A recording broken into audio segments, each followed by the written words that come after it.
right now. I feel the system did fail my sister and justice wasn't served. From a capital murder charge to a plea deal on a lesser charge and a sentence of 5 years. That's the punishment for a woman accused, along with 6 other people, of killing a woman and stealing from her. And what was stolen included the 19-year-old victim's piggy bank. Erica Hernandez spoke with the young woman's family members who were disappointed with this outcome. Justice was not served. They're not doing what they're supposed to do. Hannah Williams is not happy after one of 6 co-defendants involved in the robbery and murder of her sister Jasmine Williams in July of 2020 was given a plea and sentenced to 5 years in prison on the lesser charge of aggravated robbery. J. Mariah Pope Williams was 17 when her and 5 others went into Williams's home and fatally shot her and stole her piggy bank, tablet, and shoes. I feel like a lot of the evidence that they had could have been used in court, especially with their faces being seen. Other evidence included text messages between Pope Williams and co-defendant Natalie Carrington. What did you tell Natalie in that text message? We don't gotta kill her. Natalie responded at 4:40 p.m., correct? Yes. And what did she say? Actually, we do. Even with that evidence, the state still offered plea deals to all involved. Kyle Phillips, the triggerman, pleaded guilty for a 35-year deal. John Tavian Saunders was sentenced to 20 years, and Aaron Jackson was sentenced to 8 years. I've taken a lot of losses, and I feel like the justice and the sentencing that they're giving these people aren't fair to me or to my sister. This case is not over yet. There is still 2 co-defendants that have to be sentenced. They've also taken plea deals on lesser charges. Their sentencing dates are pending for later this year. At the Kidney Reefs Justice Center, Erica Hernandez, KSAT 12 News. The Bexar County District Attorney's Office sent us a written statement in response to our questions about this case today. It says, in part, the defendant's, quote, decision to enter into this plea agreement afforded the presiding judge the discretion to impose a sentence falling within the full range of punishment for this offense, end quote.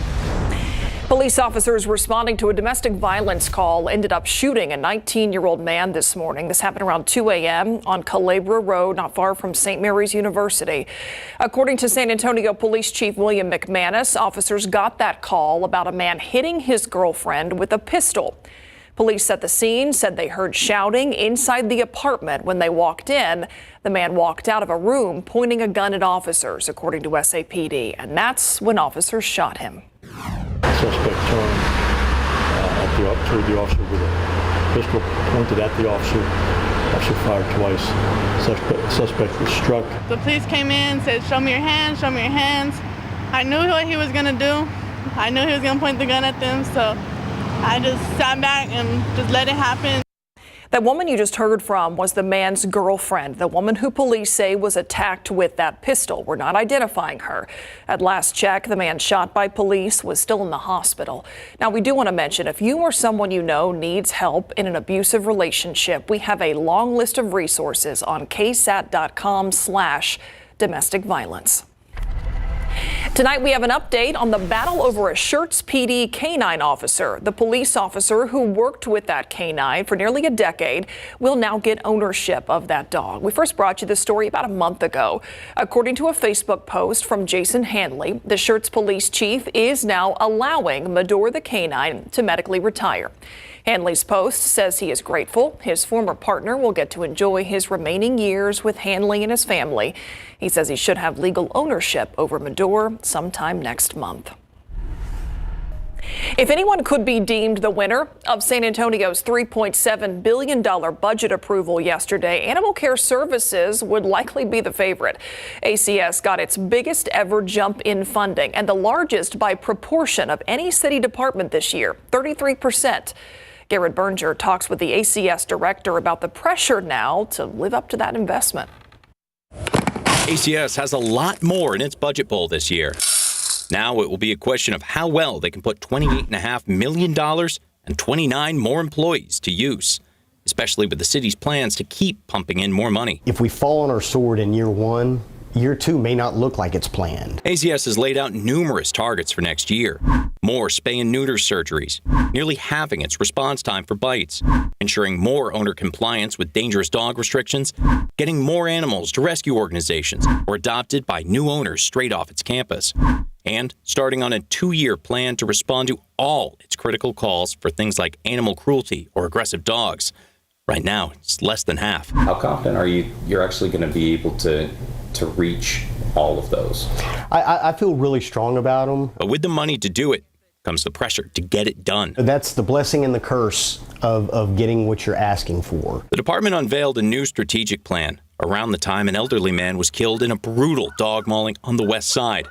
City officials say Ramon Nahara's death didn't prompt ACS's budget increase, but it did play into how things were rolled out. We front-loaded a little bit more of the dangerous and bites and things like that into it in year 1 than we had originally planned. Sims says money on its own isn't enough to solve the city's problems with animals. There's also got to be community buy-in and people being better pet owners.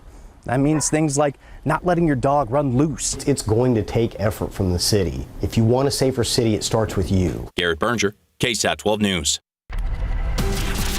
Let's take a look outside with live cam on this Friday evening. We've been talking about the chance of rain. Mia Montgomery is here. And Mia, we've got some actual warnings to talk about right now. Yep, we have 2 severe thunderstorm warnings in place, not here in San Antonio. We don't have any issues here in Bexar County. You can see just that, really nothing on the radar close to San Antonio. But just off to our southeast, especially for folks in southeastern Karnes County and the western half of DeWitt County. This does include Cuero, Yorktown, stretching over to Kennedy and Karnes City. This is a new severe thunderstorm warning that just came out running through 7 p.m.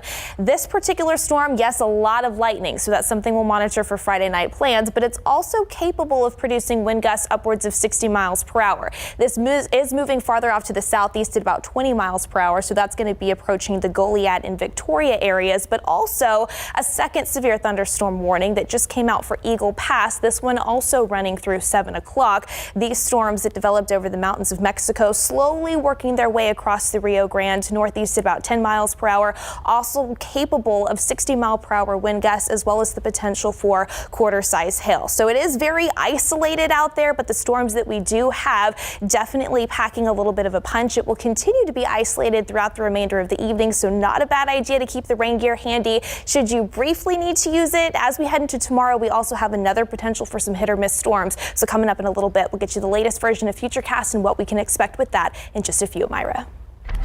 All right, we'll see you then, Mia. Thank you. It's been a year, exactly 4 days after Florida Governor Ron DeSantis' administration claimed responsibility for flying 49 migrants out of San Antonio last year.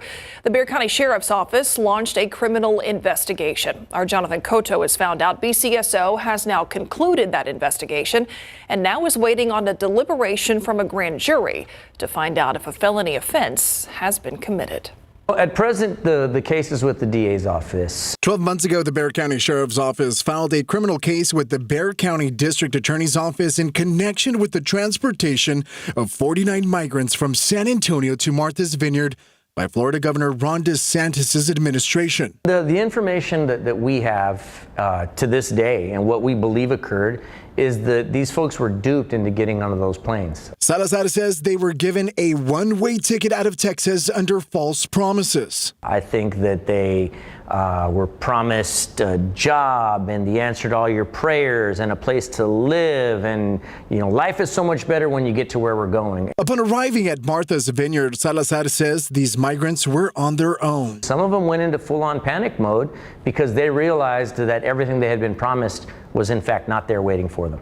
He says over the course of the last year, the 49 migrants and witnesses in this case have been interviewed extensively. So I was told probably about a week or 2 ago that those were completed and that now they begin the process of getting them ready to present to the grand jury. In June, Bexar County DA Joe Gonzalez said the complaint will undergo their normal and meticulous intake review, and if a review of the facts reveal that a felony offense has been committed, they will present that case to a grand jury for their deliberation.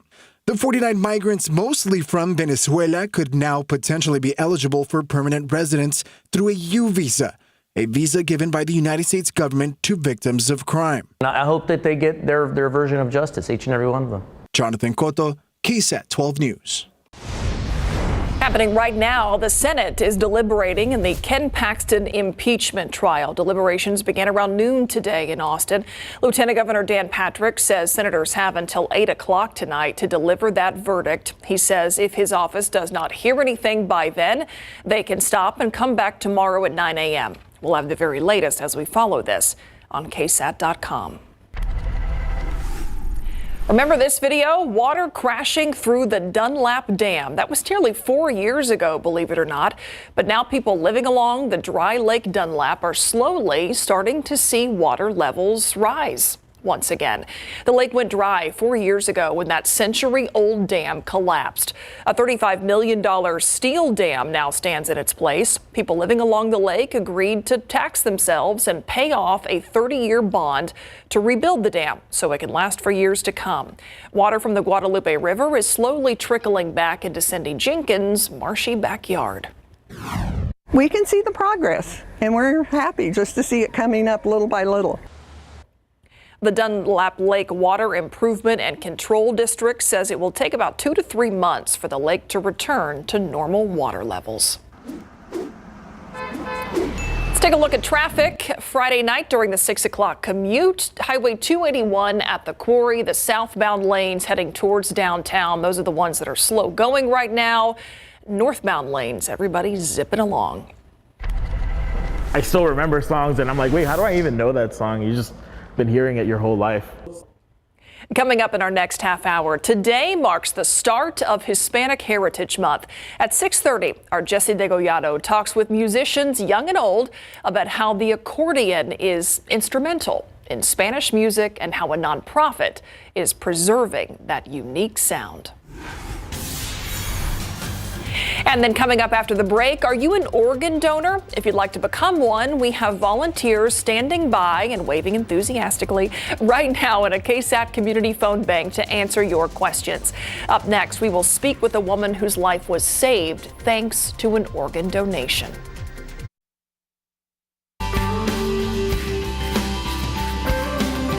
And tonight we are talking about saving lives through the power of organ donation. Right now, these volunteers are standing by here in our KSAT community phone bank to answer any questions you might have about what it means to become an organ donor, how you can do that.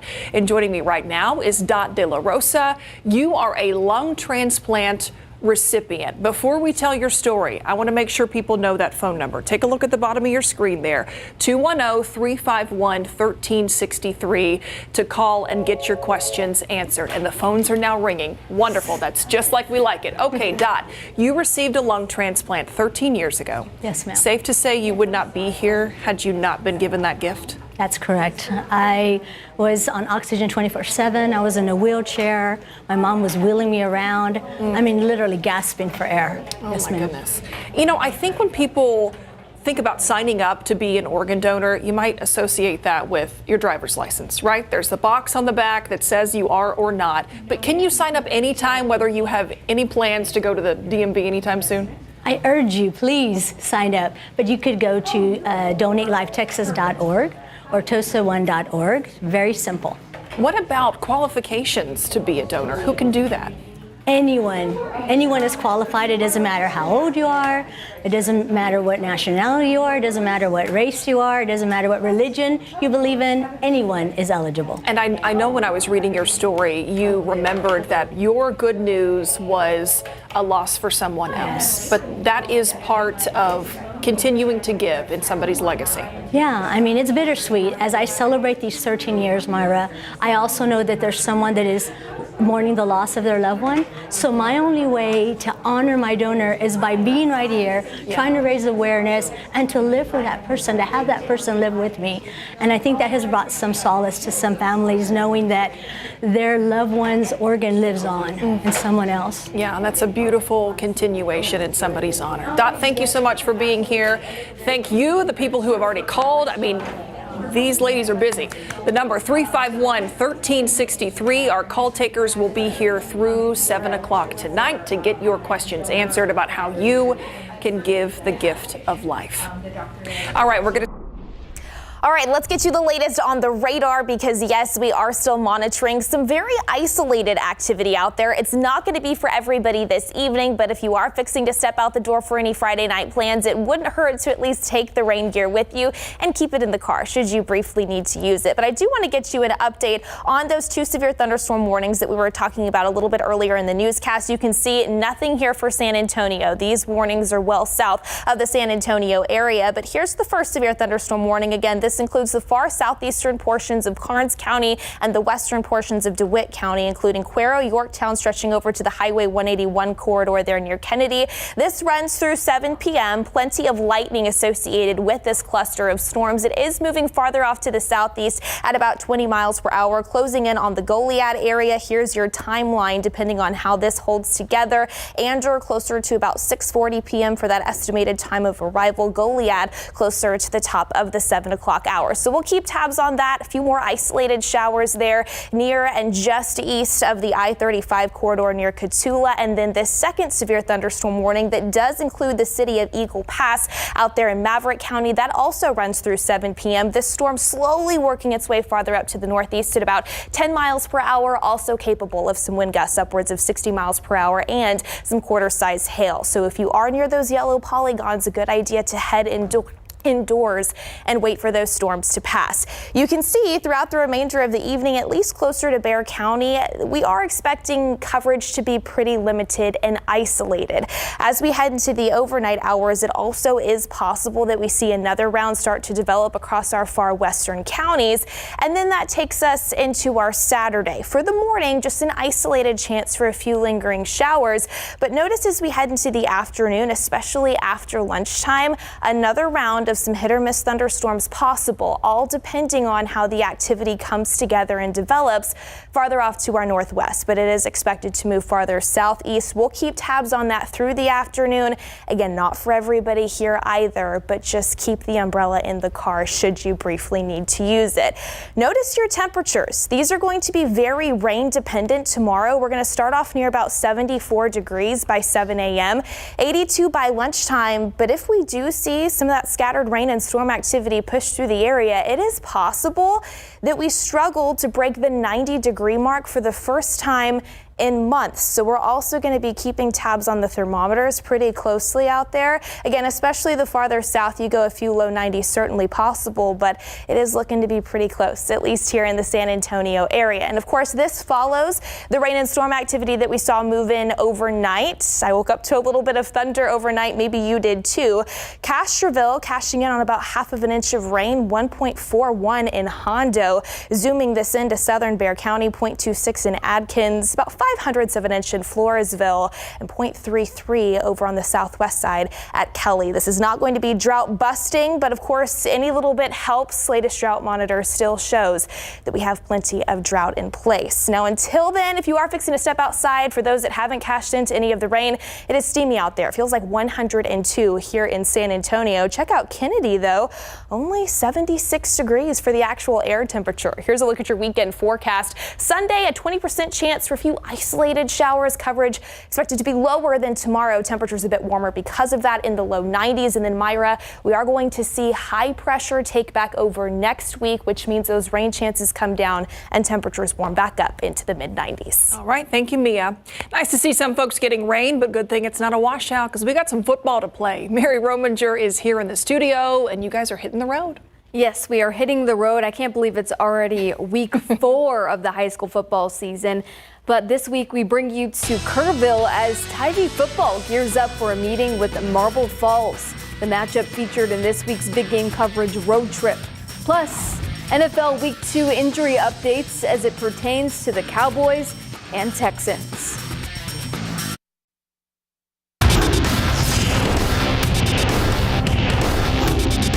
That's honestly amazing, man. You get so much praise from just around the town. They'll do a lot for the Tivy football team, and it means a lot because they're there for you. They support you every night. The love for Tivy high school football in Kerrville is one of a kind. The Antlers are featured in our Week 4 big game coverage road trip. It's time for Big Board Sports. Football coverage brought to you by Davis Law Firm. We are on to week 2 of the NFL season, and Cowboys wide receiver Brandon Cooks is listed as questionable when Dallas hosts the Jets on Sunday afternoon. He's dealing with a knee injury and has not practiced this week. Zach Martin is questionable with a groin injury. Tyler Smith is doubtful with a hamstring, and Donovan Wilson is doubtful with a calf injury. And in some surprising news, Houston Texans rookie quarterback CJ Stroud is listed as questionable for Sunday with a right shoulder injury. This appears to be new as he was not listed on the Texans injury report until today. The Texans host the Colts at noon. UTSA hosting Army this evening inside of the Alamo Dome. Kickoff getting underway at 6. Army leads UTSA 7-0 in the first quarter. Frank Harris not playing tonight. He was ruled out with a toe injury. So redshirt sophomore Eddie Lee Marburger making his first collegiate start at quarterback. It's road trip time, and when you venture to the home of Tybee High School football, you'll see 4 letters in bold, TFND. It means Tybee Fight Never Dies. The mantra has lived on for generations, and this year's Antlers are using it as motivation to prove their doubters wrong as they enter week 4 of the season undefeated.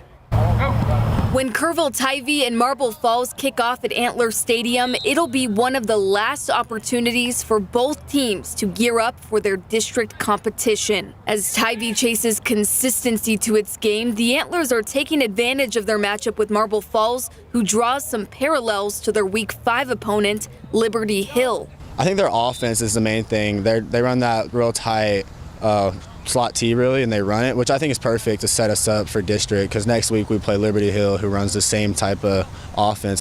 Tybee enters the game with an unblemished 3-0 record. The early success is a credit to not only the talent of the players, but the work of the coaching staff behind the scenes. It helps a lot. We haven't projected to win many games so far this year, so their faith, their ability to set up a great game plan helps a lot, especially with the young players we have.